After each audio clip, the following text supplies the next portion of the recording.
nagpapaluli yan. Lovely siya, daw na. Gaga? Nagpapaluli nga lang yung kay Sarsi. Paano siya makakapwede ng ganyang kalisyo? Baka may gaysin factor sila. May bongga. Alam ko na. Isa lang ang paraan para makatiyak tayo. Kailangan natin pumasok. Ay, ako. Ayoko. Afraid ako. Gag! Mas ma-afraid ka sa mukha mo. Tara! Mauna ka. Buwisit talaga. Yes! Buwisit! Buwisit!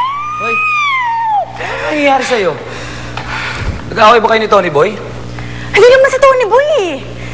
Eh, sino? Si Kenneth! Kenneth na naman. Eh, akala ko ba si Tony Boy? Kuya, si Kenneth naman talaga yung problema ko eh. Siya yung gusto ko. Hindi ako papayag na maagaw sa akin ng babaeng Ashley na yun. Ha?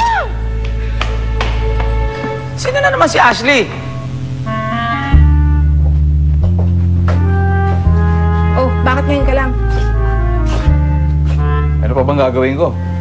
Eh, siyempre, inayos ko yung gulong ginawa niya sa club. Hindi naman kami nanggulo dun eh. Yung Ashley na yun. Yung Ashley na yun yung nanggulo. Anong hindi?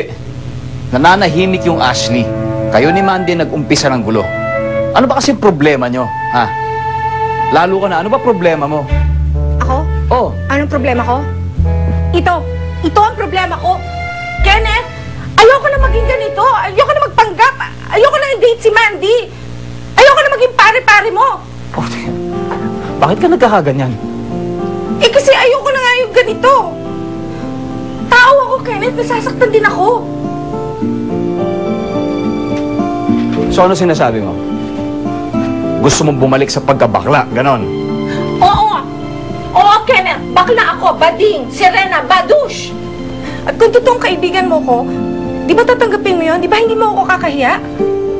Hindi naman kita kinakahiya, ah. Sino ba nagsabi nun? Hindi mo ako kinakahiya? Hindi.